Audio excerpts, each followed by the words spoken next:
Bawang ulo ng isda, guys. Yan o.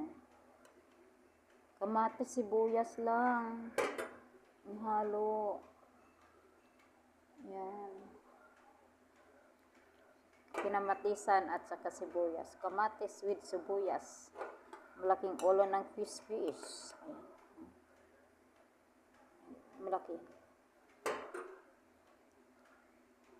Yan ang ating ulam natin ngayong tanghali. Tanghaling dako.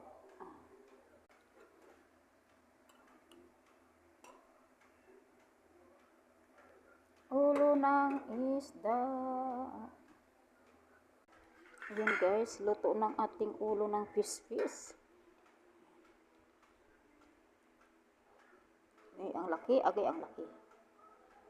Hindi ko tuloy alam paano makuha sa kaldero.